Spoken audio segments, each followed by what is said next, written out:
NASA आने वाले समय में चांद पर इंसानी बस्ती बसाने जा रहा है।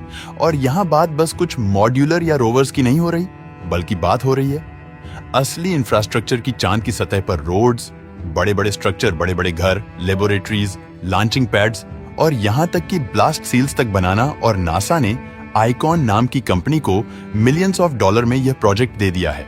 और इस कंपनी का काम होगा चांद पर पहली इंसानी बस्ती बसाना। और सबसे दिलचस्प बात यह है कि यहाँ पर सब कुछ 3D प्रिंटिंग से होगा। और इस रेस में SpaceX company, European space agency और भारत का इसरो भी पीछे नहीं। यहाँ पर भी मिशन मून के प्रोजेक्ट्स शुरू हो चुके हैं। तो दोस्तों, क्यों पूरी दुनिया चांद के पीछे पड़ी है? क्यों चांद हमारे लिए इतना महत्वपूर्ण है? वहां पर इंसानी बस्ती कैसे बसाई जाए कि सभी बातों के बारे में आज के इस वीडियो में बात करेंगे। अब दोस्तों, सबसे अहम सवाल, चांद पर कॉलोनी बसाना आसान नहीं है। स्पेस में इंसान का जिंदा रह पाना भी आसान नहीं है। तो फिर नासा, स्पेसएक्स और दुनिया की सारी एजेंसियां चांद पर कॉलोनी कैसे बनाएंगी? तो दोस्तों, चांद पर हमें बसने के लिए हमें वहां के वातावरण को अडॉप्ट करना होगा या वहां के वातावरण को अपने अनुकूलित बनाना होगा। इसे एक बहुत ही आसान उदाहरण से समझाता हूं। मानो कि हम हमारे घर में चाय को उबालते हैं, तो स्वाभाविक है कि उसके नीचे जब हम गर्मी यानी कि ताप को 100 डिग्री सेल्सियस पर रखेंगे तभी वह उबलेगी। यानी कि चाय में जो पानी है वह 100 डिग्री सेल्सियस पर उबलता है। लेकिन इसी चाय के अंदर जो पानी है उसे अगर हम किसी हिल स्टेशन पर उबालने जाएं तो वह थोड़ा जल्दी उबल जाएगा। और इसका कारण है हिल स्टेशन पर वातावरण में दबाव कम होना। जैसे जैसे हम पृथ्वी की सतह से ऊपर की ओर जाते हैं, वैसे वैसे हवा का दबाव कम हो जाता है। और जैसे जैसे हवा का दबाव कम होगा, वैसे ही पानी का बॉइलिंग पॉइंट भी नीचे आ जाएगा। अब चांद पर तो वातावरण ही नहीं है और इसके चलते वहां पर हवा का कोई दबाव ही नहीं है। और इसीलिए चांद पर पानी का बॉइलिंग पॉइंट बहुत ही नीचे रहता है। कितना नीचे? तो लगभग 10 से 12 डिग्री सेल्सियस पर ही पानी वहां पर उबलने लगेगा। और हाँ, एक बात आपको यह भी बता दूं कि पानी का बॉइलिंग पॉइंट और उससे अलग होने वाली गर्मी दोनों ही अलग अलग चीजें हैं। और इसीलिए एयर टाइट ट्यूब में शून्य अवकाश यानी कि जीरो ग्रेविटी की रचना करने के बाद उसमें रखा हुआ पानी नॉर्मल टेम्परेचर में भी उबलने लगता है। लेकिन फिर भी जब हम उस ट्यूब को हाथ में पकड़ेंगे तो हमें वह गर्म नहीं लगेगी। इसलिए बॉइलिंग पॉइंट और उसमें से अलग होने वाली गर्मी दोनों ही अलग अलग चीजें हैं। और इसी सिद्धांत के अनुसार चांद पर रहने वाले व्यक्ति का स्पेस सूट एस्ट्रोनॉट्स की बॉडी के लिए जरूरी प्रेशर कृत्रिम तरीके से ही बना पाता है। लेकिन अगर उसमें थोड़ा सा भी लीकेज हो जाए तो गंभीर समस्या पैदा हो जाएगी, जो कि लीकेज सूट में से प्रेशराइज हवा ही निकल जाएगी। सामान्य रूप से पृथ्वी पर हमेशा हम लोगों पर प्रति इंच 15 पाउंड का प्रेशर पड़ता है। और यह सुनकर आपको जरूर लगा होगा कि यह तो बहुत ज्यादा है, तो आखिर हम इतने प्रेशर में दब क्यों नहीं जाते?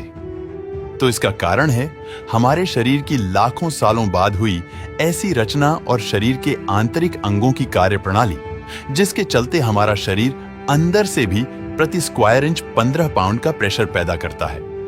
और जो बाहर की हवा के प्रेशर के साथ परफेक्ट मैच हो जाता है। और ऐसे हमारा शरीर जीरो प्रेशर में आ जाता है, जिसके चलते हमें ग्रेविटेशनल प्रेशर तो जरूर फील होता है, लेकिन हवा का या वातावरण का कोई ज्यादा दबाव फील नहीं होता।